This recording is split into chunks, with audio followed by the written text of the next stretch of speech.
Well, I looks like I'm live. Just want to check my mic settings for those of you who are here. Mr. Finn, good to see you. Master Finn, I should say. Mary Wins, good to see you. And Field Guy, nice to see you. Let me double check one thing here. I thought I clicked it. I am not sure. Hey, tell me.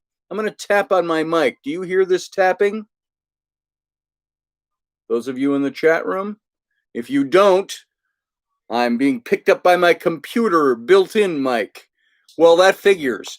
This is something that always happens on YouTube. You set your mic up, and then if you don't double check it before you actually go live, forget about it.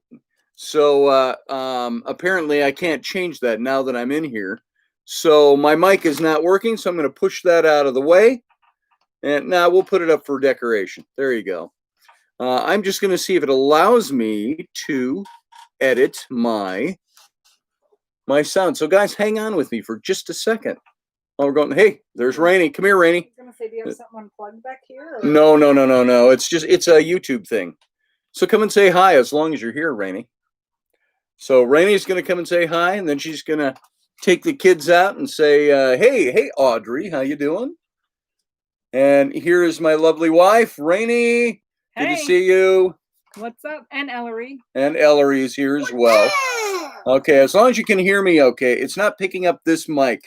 That's the problem. I set it for that mic, but of course it's not working for that mic. Well, I was going to say, so no, it's nothing to do with that. It's it's just something I remembered as I clicked to go live.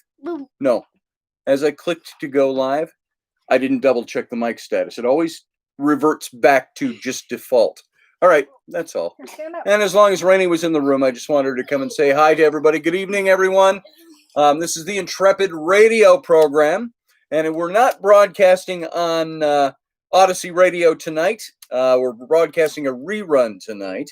And so we're just going live here on YouTube. There's my lovely bride and my little tiny girl. Do you know what word that is? What's Audrey saying to you? Bubbles? Yeah.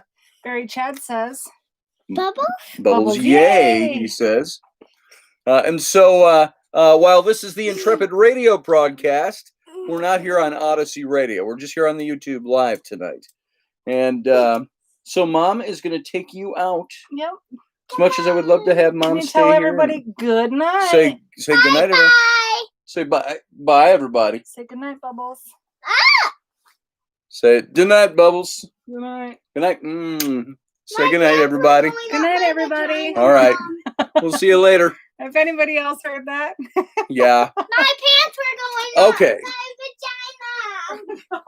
Out, weird kid. There you go. Straight from my child to you. Going up my vagina. That's enough now. This is why we limit this kind of thing usually to Sunday morning, where the children have access to my studio. So there you go. So her pants are riding up her vagina. That's what she said twice if you didn't hear it on the way out. So there we go. Now, tonight we're going to just go live because I didn't get a chance to pre-record today a show.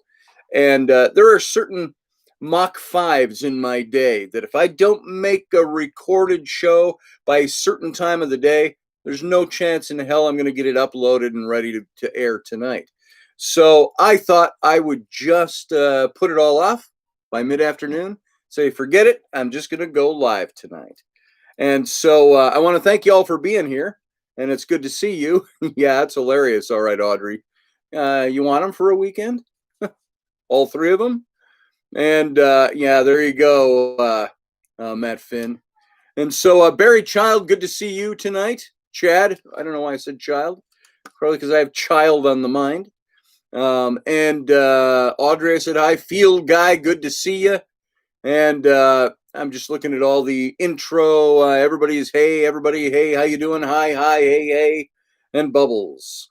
All right. So everybody, thank you for being here tonight. I'm going to talk about a couple of things that have to do with, I hope you don't get tired of the fact that I've broken my cardinal rule on this show and talked a bit about politics. I'm talking about the election, and I want to talk about that a little bit tonight. I want to talk about what's being now dubbed as a conspiracy theory amongst those who believe that it's very possible that there was fraud committed in this election. So we're going to talk about that a little bit. If you haven't read anything about it or heard anything about it, we're going to talk about the little bit that I really know of all the details of the hammer and scorecard. Now, I'm going to advocate somebody else that I listen to, a friend of mine, Matt Locke. He is on our sister station, Mojo 50. You can go to the Matt Locke Show, hear his broadcast from this morning. And I know he was going live, and Facebook ended his live broadcast on that. But it's still standing up there as a recording this morning. So I think he's probably not quite sure how long it's going to last. Go over to Matt Locke's page on Facebook. Just look up Matt Locke with an E at the end and look up his video for today and listen to that. And he's going to go into great detail about the algorithms, the numbers, and why, excuse me, exactly all the numbers in this election are starting to look as, not starting, they had a certain earmark about them, the way the numbers were working, and they were all anomalous. The numbers, the kinds of numbers that were coming in certain hours of the day on election night, that just doesn't happen naturally. And so he's gone into that in great deal of detail. You can go listen to Matt Locke's show. And I won't do justice to what he brought forward, but I'm going to take a look at this, and I'm going to talk about it a bit. See, how pissed would you be in the middle of sex? Your drunk man says, "You're NE?" I'm not sure what you mean. You're Nebraska? Not enough. You're not enough? Is that what you mean by that, Delaney? Let's see. Not Democrat, are you, in the middle of an orgasm? Oh, not Democrat? Yeah, I'd be okay with that. So, oh, hey, honey, by the way, before you orgasm, I'm not a Democrat. So, anyway, I think people would know that pretty well. Juliatica, how you doing? Good to see you. And Delaney, good to see you as well. And my children are going to stay out and not make noise in here tonight because I'm going live. Now, that was a more of an intent, an intention I am putting out there because I saw the door open and I heard a whining child. And if you didn't hear that, I did. So, those of you here, you're not getting my mic tonight because as I signed in, I realized that the settings I had set were not retained, but it was too late because I was already going live. So it was supposed to play this, but every time you set it and you set the date, you set the time up for, hey, we're going live, and it's all set up, and all you got to do is hit the live button.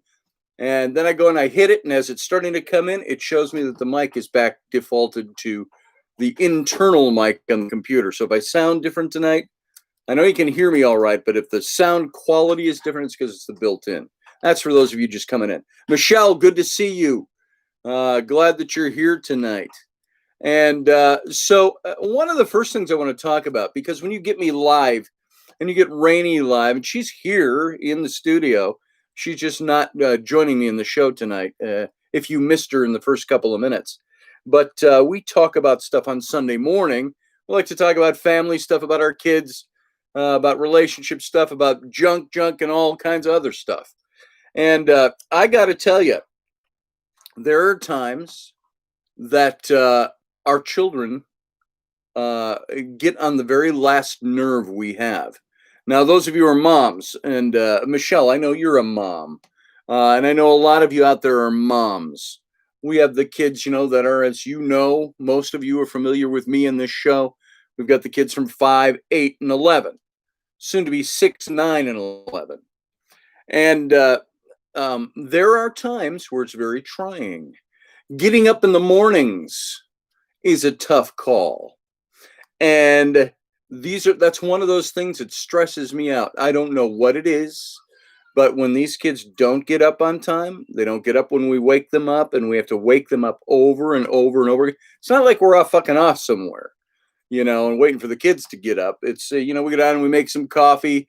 We keep yelling up onto we've got a little balcony up above where the bedrooms are. It's like, hey, everybody up there. Stone silence. And you do this over and over and over again over a period of about a half an hour before everybody's out of bed. And I'm like, hey, everybody, get your shit together. Let's go. Act like you have somewhere to be. And the kids are all like, man, you go to school. My son is like, I don't want to go to school. I hate school. I don't care. And I'm like, I don't care that you don't care. And so my son, now he's 11. I don't remember being this way when I was 11, but I probably was to a certain extent. But he loves his video games. He loves that stuff. And we try to limit that. It's like, you can't sit on your video game 8 hours a night from the moment you walk in from school. And then we find you still awake in your room at 2 a.m. playing games. You can't do that. And he grumbles at us. He yells at us. And it's like, excuse me? I always tell him every day, don't yell at your mom. And now I'm not letting the cat out of the bag about my son or tattling on my son, because we all know what kids are like if you've had them. So, yeah, it's probably a conspiracy, Matt.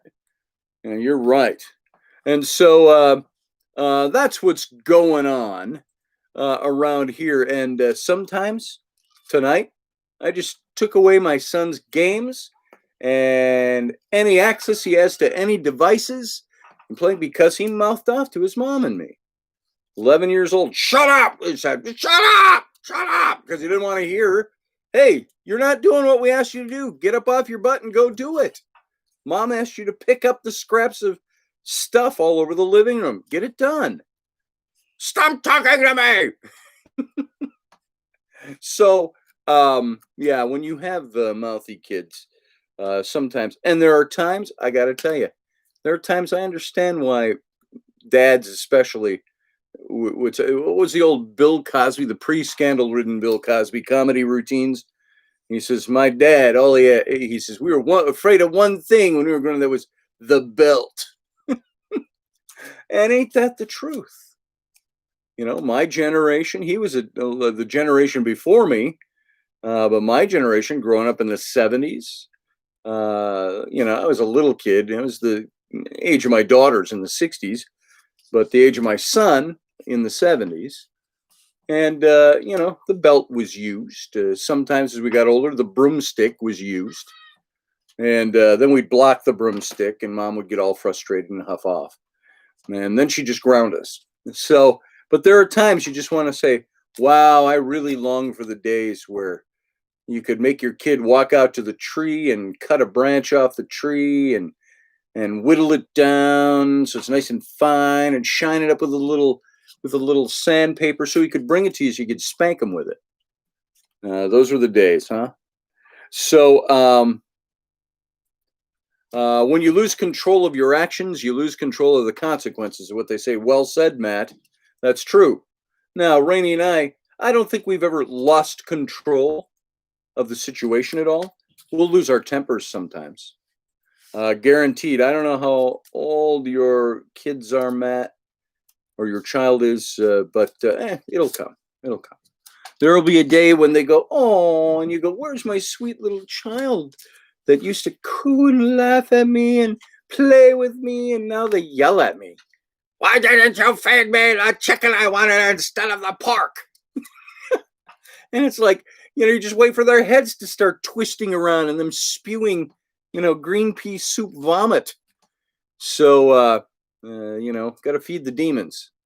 So anyway, that's all I'm going to say about that. So that was the better part of our evening and afternoon. Rainey went and did the Cub Scouts thing. She's a den mother. And all I can say is, hello, den mother.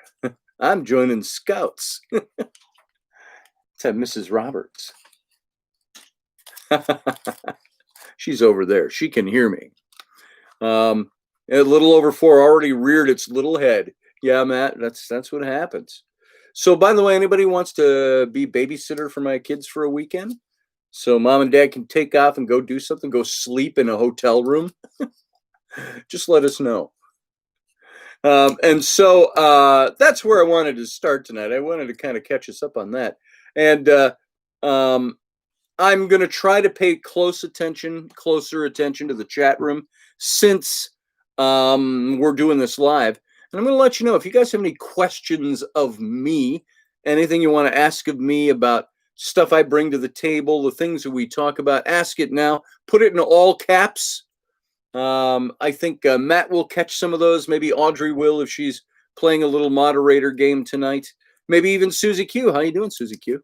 So if you want to ask anything, you can do that. But in the meantime, the first thing I want to do is I want to talk about.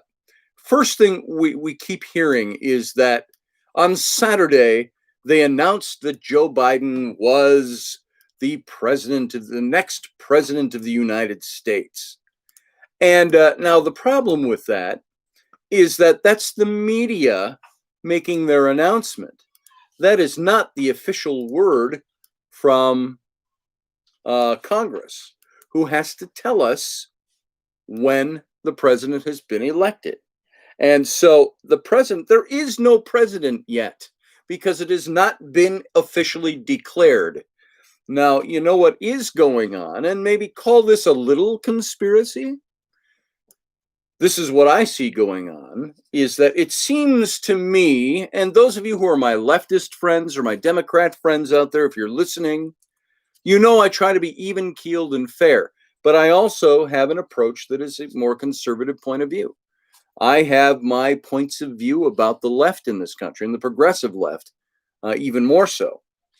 And it seems to me that we have spent 4 years listening to the caterwaul of the left and their what seems to be willing accomplices, the mainstream media, doing everything they could to delegitimize the presidency of Donald Trump.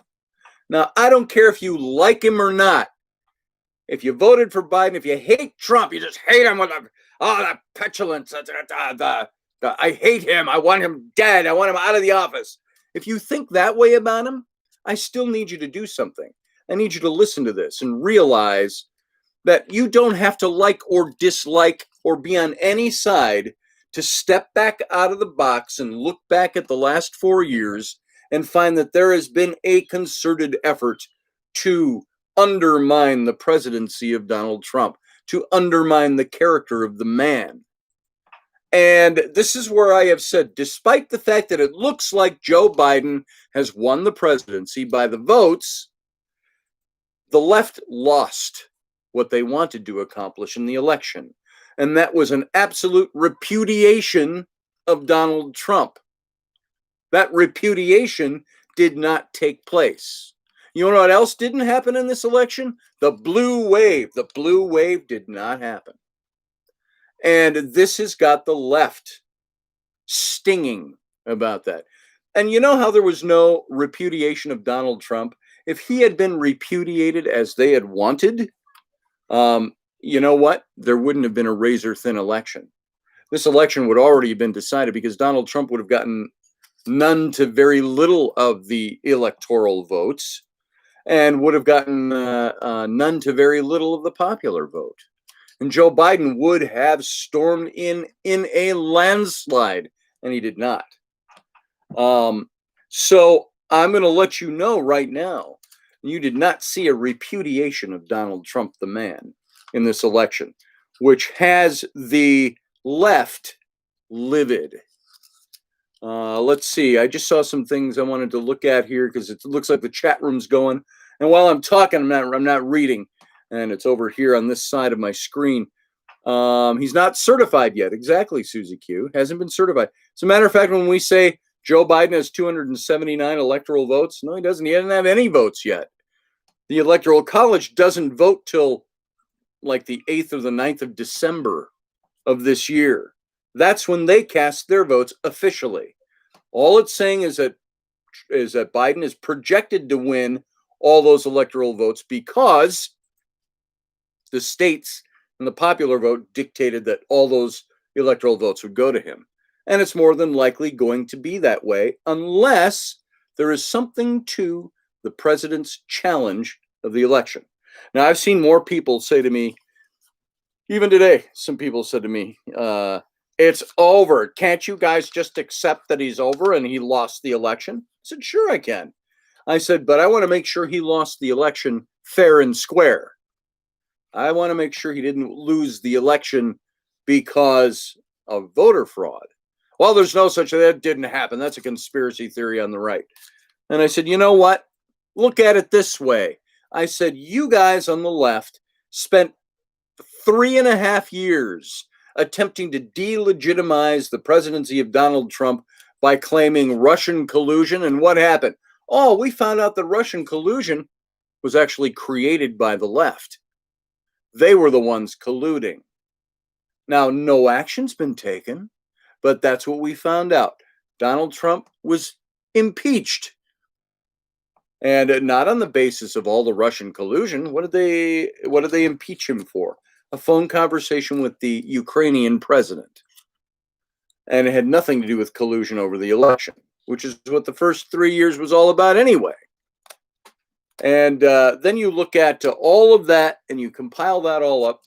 And then you say, I think we can take a few days to a couple of weeks to figure out if the election, to allow the president to challenge the election, especially a razor-thin election.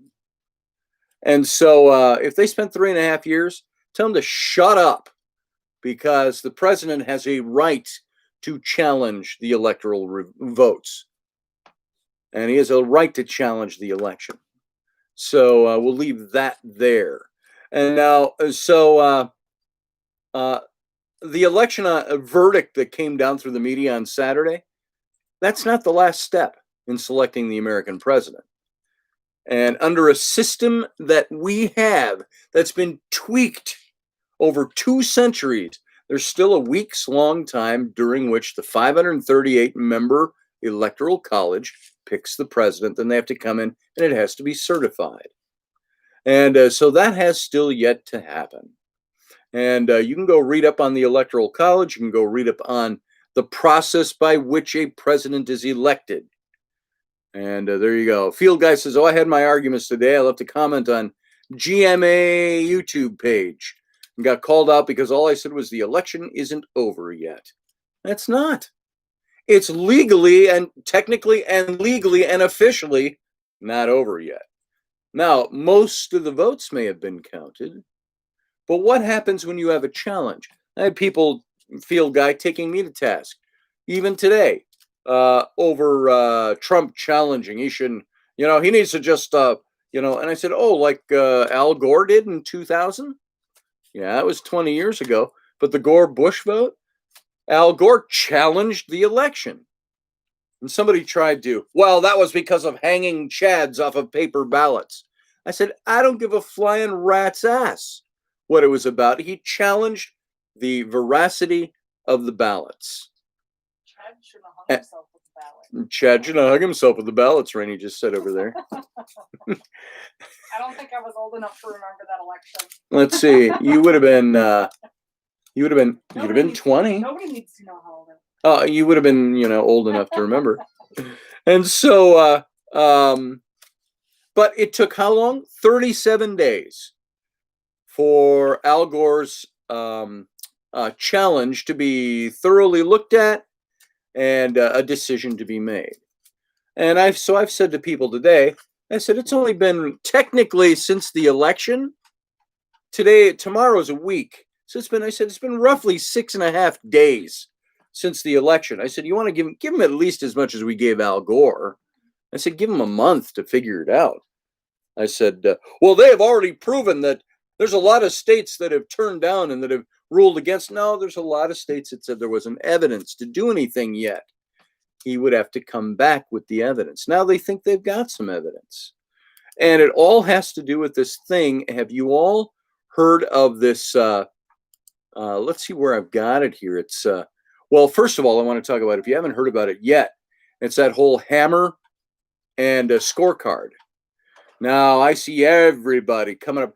And here's a true telling factor about something, whether or not it's a conspiracy theory or whether or not it should be accepted or looked at as as stupid or conspiratorial, and that is when you've got everybody on the left, all these news services on the left saying, "Oh, Hammer and Scorecard, it's fake, it's a fraud, it's a hoax, perpetrated by a guy with a hoax." I've heard that so many times. You know what? I'm starting to believe that it isn't a hoax because everybody's trying to call it a hoax, and it's not a hoax. Now, I don't know enough about this. This is where I would defer you to Matt Locke's show. Go listen to what he had to say this morning about this. The whole issue is based on scientific numbers and algorithms, formula.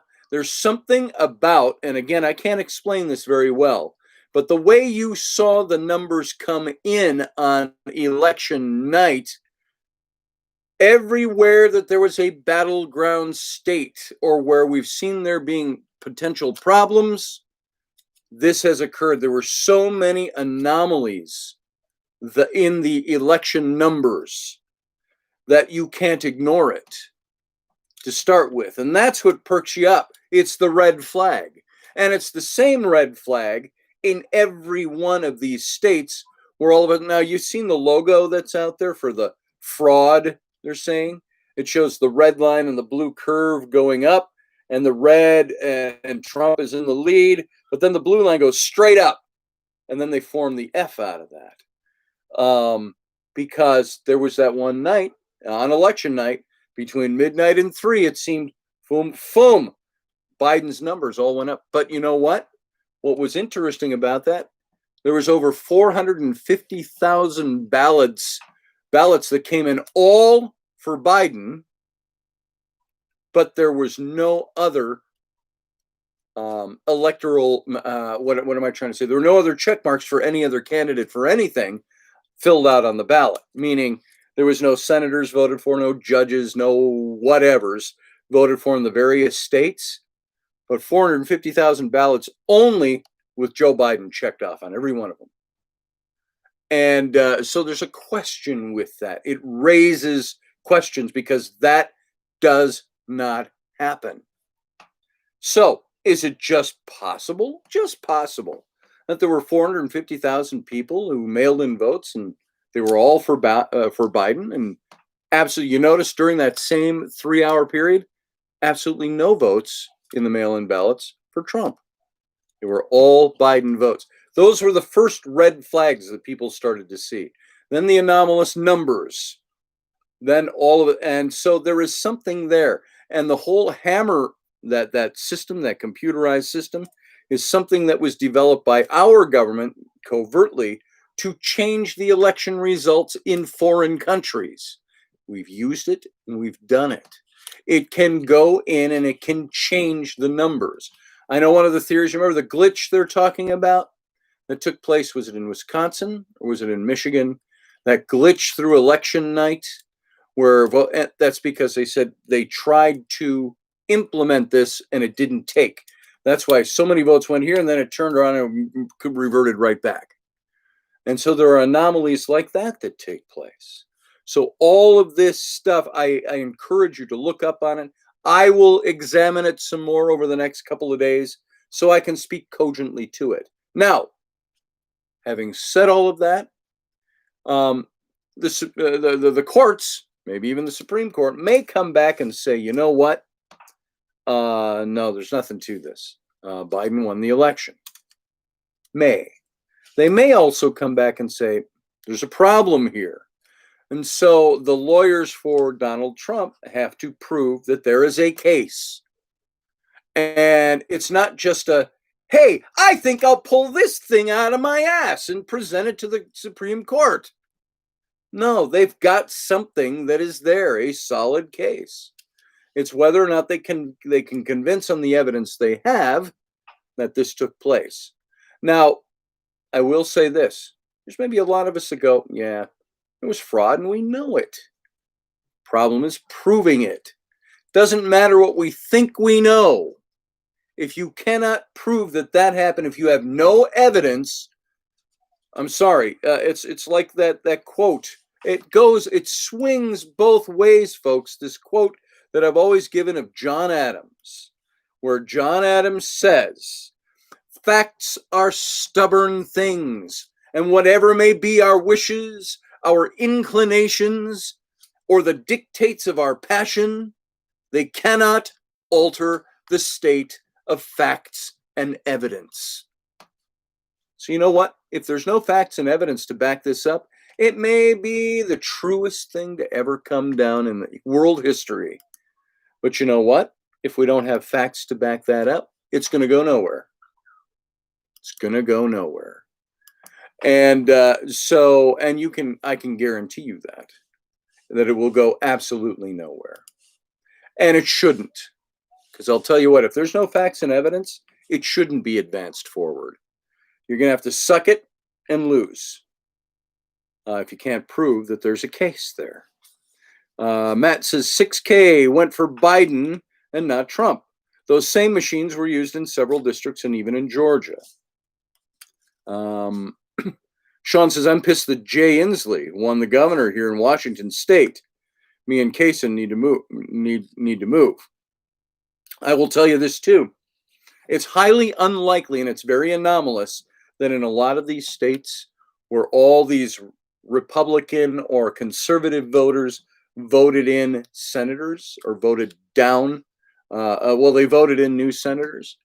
It's highly unlikely they're going to do that and not vote for the president at the same time, but we're seeing a lot of that as well. So, hey, Barbara D, how you doing? Good to see you. And Sean Stroik, good to see you as well, brother. So this is the dilemma that we're faced with now. And I see all these leftist friends of mine, acquaintances, friends, Facebook friends, that want to just tell me what an idiot I am for believing this. Oh, I'm putting forward conspiracy theory. And I said, I think you know me better than that. I tell them, you should stow that bullshit because you know me better than that. I am also somebody who has said, all right, I'm going to tell you this too. And I have even some of my own friends who are conservatives that don't like this. But I said this. I said, if Joe Biden ends up winning the presidency and there's nothing that can be done to change that, then you know what? I will accept him as my president. You know why? Because I'm a goddamn American citizen. That's why. This is my country. I may not like the way he got to office. I may not agree with a single bit of his agenda. I may not agree with a single point of his political ideology. But you know what he represents when he's in that office? The man or the woman. I'm not even going to go. I don't need to do that. He represents the person who is the leader of this country. And you know what? When I say I will support him, that doesn't mean I will give him my vote. It doesn't mean I will give him even my vote of confidence. It means I will respect the fact that he is in the office, and you will never hear me say he is not my president. Because, you know, he damn well is my president, should he win election. Whether I like him or not is totally, absolutely irrelevant.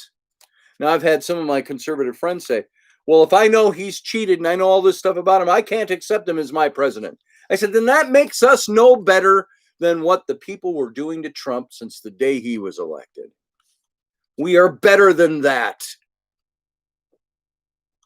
And I think we need to prove that we're better than that. Because you accept somebody as your president and you respect the office doesn't mean you would fight against them if they run again. Doesn't mean you won't fight against their policies. It means I don't support your agenda, but I support you as the person in the office. You're the man in the office. And not to be snarky about it, but how long do you think the man will be in the office if Biden actually wins in the long run? So, yes, Matt Finn, it seems pretty rampant.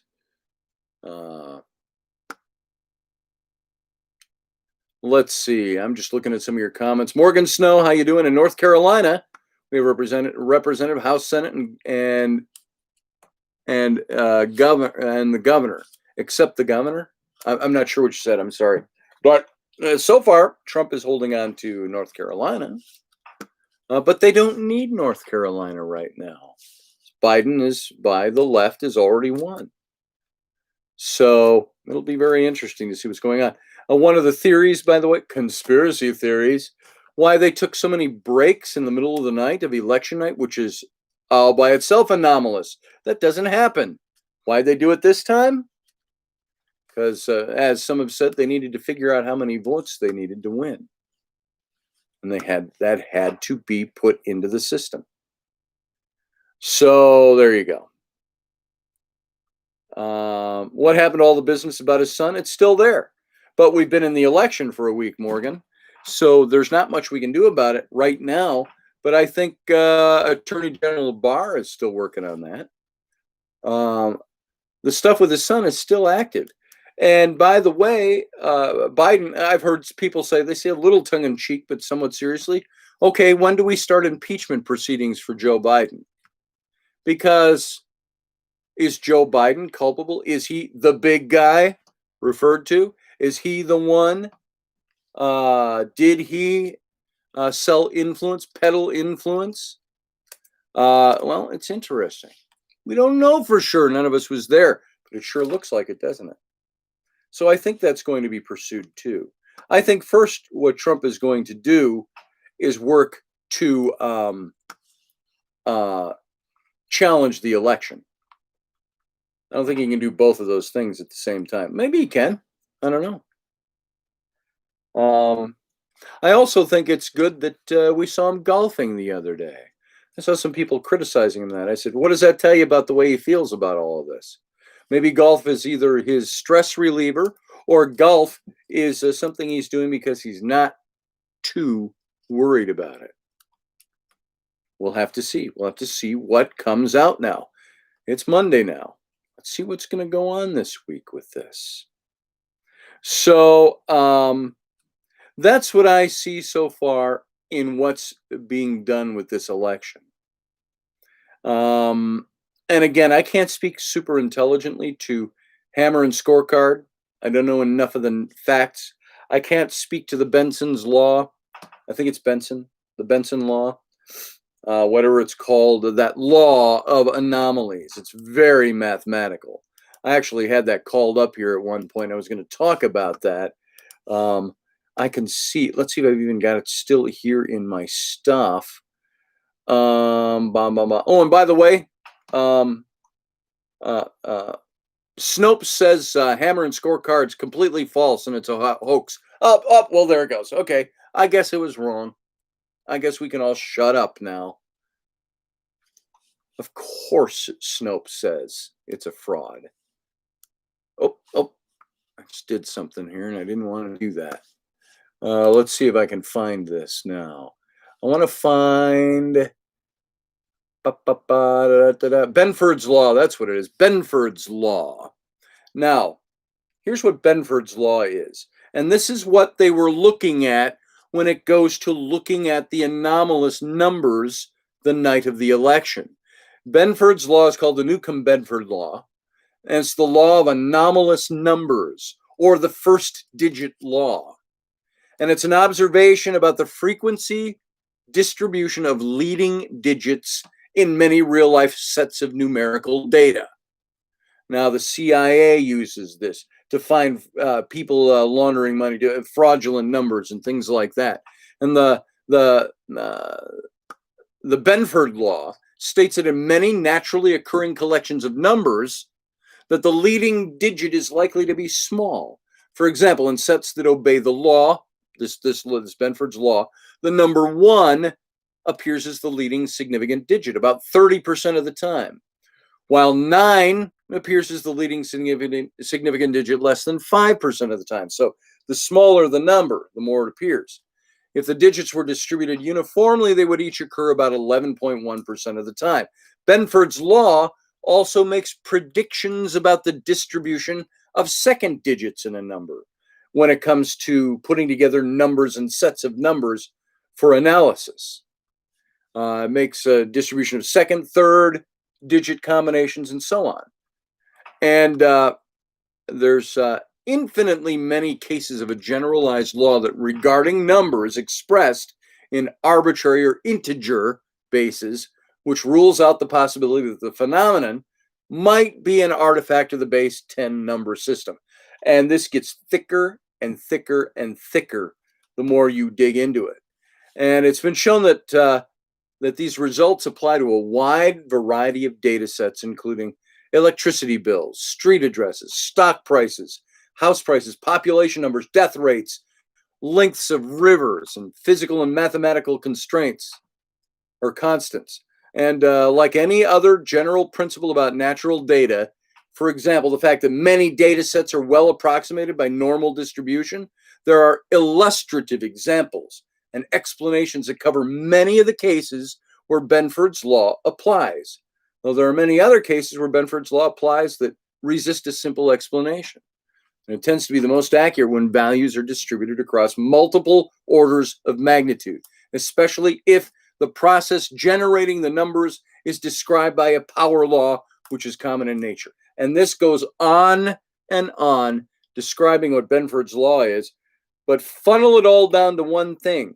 They saw so many violations of Benford's law in the election that there was an anomalous, many sets of anomalous numbers and happenstances that would make a numbers and data statistician go, whoa, what the hell am I seeing here? That happened all night long in these swing states and these states where they needed the vote and they stopped the vote and there was more numbers and so on. This happened over and over again on election night. So yeah, I like to live simply, but not as a simple person. Very true, Matt Finn. I am not a mathematician. I think I have an analytical brain, but sometimes this stuff goes even beyond what I care to know about what I'm supposed to be saying or doing. So if I were to take Benford's law and apply it to the election the other night, just see what we come up with. Well, there's lots of voter or YouTube that you can go to and look at this. Does the application of Benford's law reliably identify fraud? This is from Georgetown University. And this was from 2012 when that was written. So Benford's law and the detection of election fraud is out there. It's problematical as a forensic tool when applied to elections, but it does show anomalous numbers. And so it's very interesting when you start looking at this stuff and start pulling this apart to try to determine what exactly happened on election night. Was there fraud? Is there a basis for fraud? Is there a mathematical science that backs up the claim of fraud? Again, I'm going to defer you to Matt Locke's show of this morning. Go on YouTube or on Facebook, look up Matt Locke, and there's a link to his video from his radio show this morning that you can watch and listen to this stuff. And it's well worth looking into. So, Corin says, if you're deliberately trying to be disrespectful or rude, that's where I draw the big old line in the sand. Well, me too. Everything's a combination key of subjective, objective, art, and science. You're absolutely right, Corin. And some people will just start fights because they feel like they aren't getting enough attention. This is very true. I have more of my very liberal friends that were always resistant to Trump that are out there trying to say anything I have to say about any of this stuff that I'm an idiot or I'm crazy. And I say I usually have to defer to you know what? I think you all know me better than that. So that's my starting point with a lot of them. And the people that don't know me that say that, I said, you don't know me well enough to tell me I'm an idiot. So Corn, boom, Danka Scott, you're welcome, brother. And Morgan Snow says, yes, it does. And I'm sure I'm missing a lot of your really good comments over here. So let me back up a little bit and just see some of the things that were being said. I'm going to go backwards. Maybe that's not the best way to move forward, but I'm going to go backward to move forward. Let's see. Corn, I guess I'm not a friend. I'm as simple as a person can get, says Barbara D. You're a friend, Barbie D. Come on, man. Let's see. I suck at golfing, says Sean Bowden. But Kaysen loves driving the golf cart. Yeah, I'll bet he does. Let's see. You got to hold your ground, or you're going to get pushed all over the place. It's very true. Now, usually I find that when I am in those positions where I got to hold my ground a little bit, I don't feel like I need to be defensive. I feel like people are trying to make me defensive.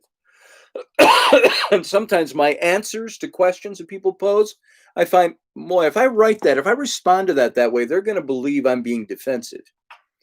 So I'll generally, come back with a totally different answer and than what they're looking for or what they're hoping they will get in an argument.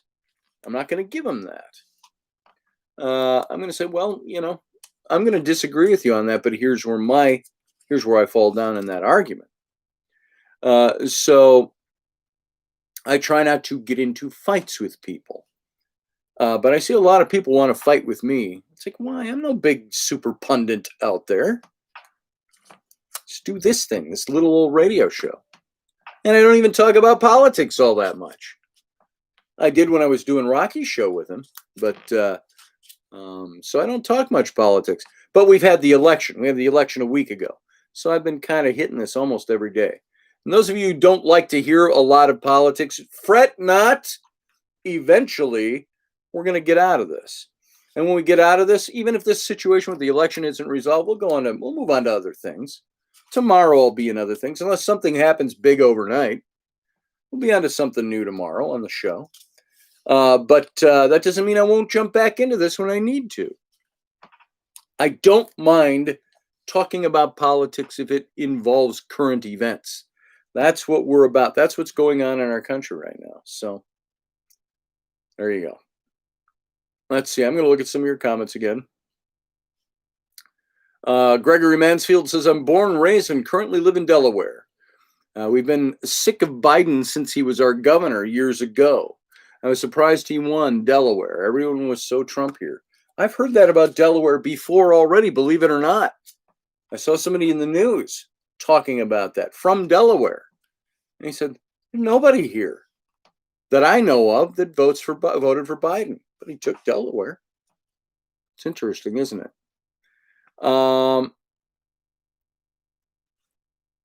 This mail-in voting thing, I think, here, I do have something up here that I want to talk about. Just a little bit here. And let's see if I've got it here, if I put it away. If there's fraud in the 2020 election, then we have to find it. And there's a writer, Miranda Devine. She writes for the New York Post. And I'm going to draw some things off of her article here. She said that there's more, and this is from the New York Post. She said there's more evidence of voter fraud in the 2020 election than there was ever of Russian collusion. So America is owed this legal examination of the election irregularities that are alleged by the Trump campaign. You know what? If Trump is alleging this and he's claiming this, he has a right to pursue that. The Constitution allows for that. So if you run across anybody who says Trump is, why doesn't he just give up and concede? He needs to be out of office. And I see everybody's stupid memes they put up and all that. I just ignore them. But if somebody wants to come down and get in my face about it, I tell them, are you saying that we shouldn't allow the president of the United States the constitutional right to challenge the election results? Is that what you're saying? You're saying the Constitution shouldn't apply to him? And it doesn't really shut people up, but if you can get people around that corner of understanding that Trump challenging the election isn't just an ego thing. Everybody, any president, his ego is going to be wrapped up in it. Of course, who wants to lose, especially when he thinks he was way far ahead? He wants to challenge it because he believes that there is something that was done wrong. And if he doesn't challenge it and there was fraud, there's a big problem. So it's not crazy to say this. And despite the gaslighting from much of the media that's out there, you want to see some gaslighting that's going on? Look at the media. Basically, the election is down to roughly, and this is as of yesterday, the 8th, 120,000 votes of almost 150 million votes cast. That's a 0.08%, a tiny margin by anyone's reckoning. And so if the president is losing by that razor thin, and there are all these red flags making it look like there's very possibly some anomalous numbers here and possibility of fraud, he should be obligated to have to look into it. The government should look into it even without the president looking into it. So recounts have been ordered. President Trump's campaign's challenging hundreds of thousands of votes in the courts. There's 5 swing states that are within 1%, all with Joe Biden in the lead. All 5 of those states, all just over the mark needed to win. And in Georgia, Biden was ahead last night by just 10,352 votes on the 7th, on Friday night, or Saturday night. And in Georgia, that was in Georgia. In Arizona, he was ahead by 19,000 votes. In Wisconsin, he was ahead by 20,000 votes. In Pennsylvania, ahead by 43,000 votes. In Nevada, ahead by 31,000 votes. Now, it's not outlandish or unprecedented to accept the possibility that at least some of those margins might be erroneous, whether through human error or fraud.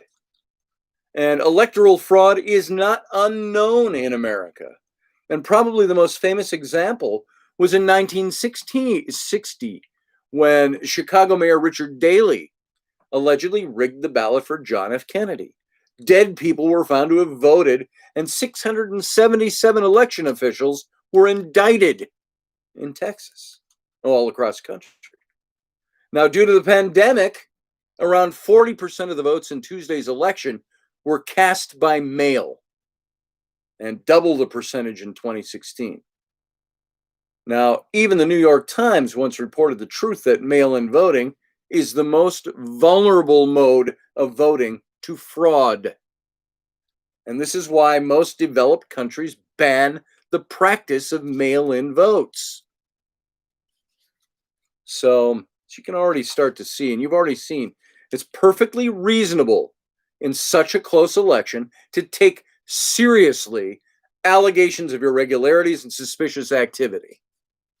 An honest media would investigate rather than attempting to dismiss the allegations out of hand as baseless or false or conspiracy theories. Have you seen anybody in the news yet say, these are serious allegations that the president is making, and there should be all attempts made to get to the bottom of it? No, you usually hear them calling his charges baseless. Don't take it seriously. It's false.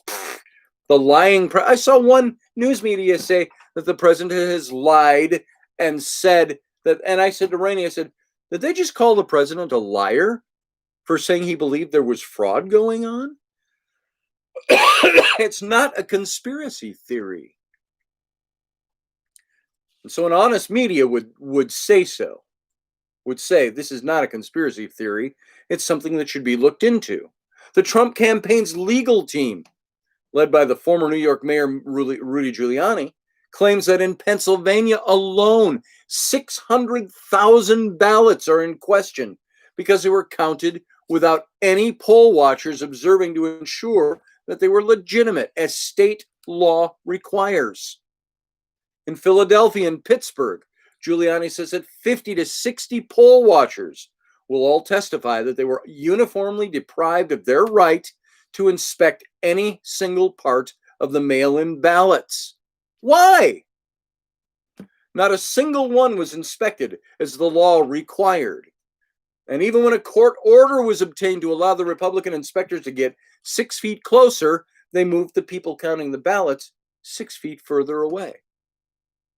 So it's really simple. If you have nothing to hide with these mail-in ballots, you allow inspection. Now, Giuliani's promised one lawsuit will be filed, which was probably filed earlier today, and 4 more by the end of this week.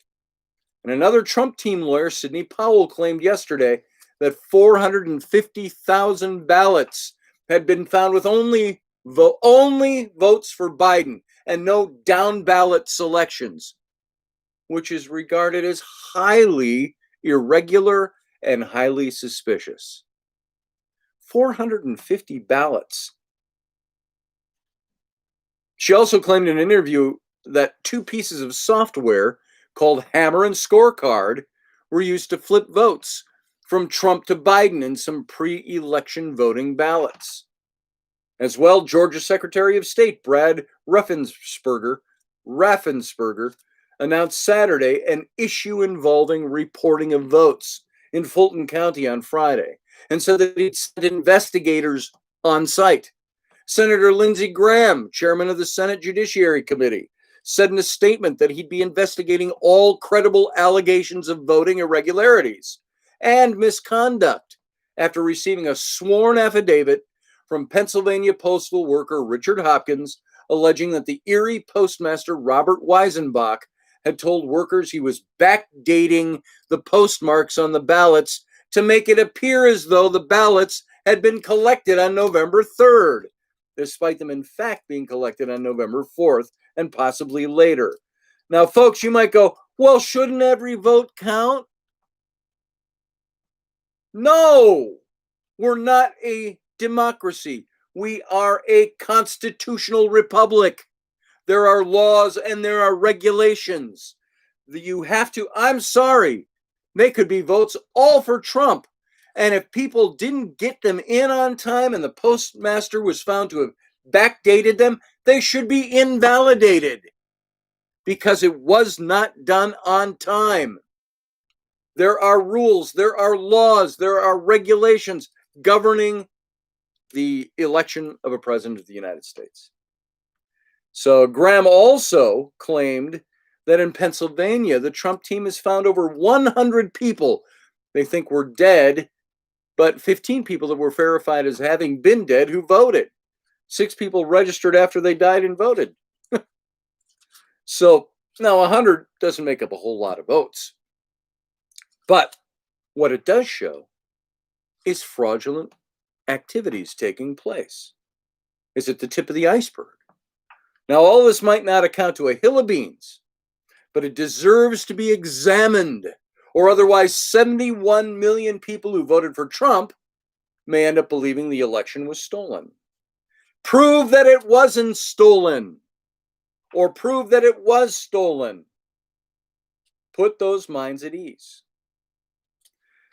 We want to talk about a civil war. So this is no longer about any single election, Trump said in a statement over the weekend, calling for full transparency in vote counting and election certification. It's no longer about this election. It's about all future elections. This is about the integrity of our entire election process, Trump said. And that's quite damned on the spot. Whatever comes of the allegations, in reality, nothing is more important than 2 Georgia U.S. Senate runoffs on which control of the Senate might depend. Those happen in January. Now, since neither of the Republicans, David Perdue or Kelly Loeffler, has reached the 50% threshold in votes required under the Georgia law to win outright, there has to be a redo election for those races on January 5th. If they both were to lose, the U.S. Senate would be deadlocked 50-50, with the Vice President, Kamala Harris, having the deciding vote in the Senate. And in other words, the Democrats would be in control and nothing would impede their radical agenda, including the Green New Deal, packing the Supreme Court, adding 2 new states to the Union. And in the end, it's worth remembering that the situation we're in today is not unprecedented. It took 37 days for the legal battles to be sorted out after the very close 2000 election and George W. Bush to be declared the winner. So why the unseemly rush to declare Biden as the victor? as he did in one of his weird car park appearances on Saturday night.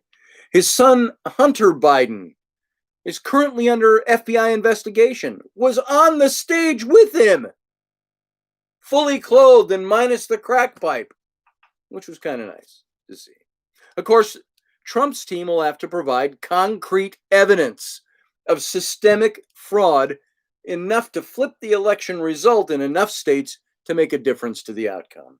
But it's a very high bar, so I'm not going to hold my breath, and neither should you. But they've got to do what they need to do to challenge. But hey, it's 2020 and stranger things have happened already.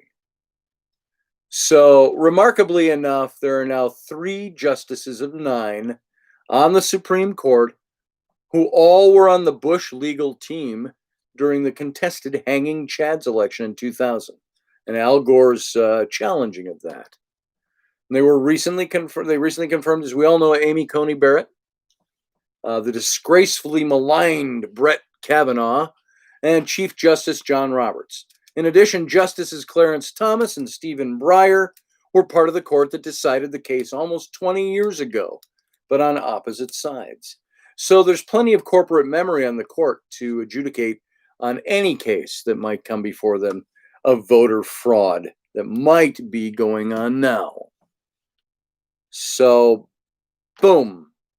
There you go. It's 10 o'clock, folks, and technically I gotta stop. It's 10:01, as a matter of fact. I pulled that really close to the end.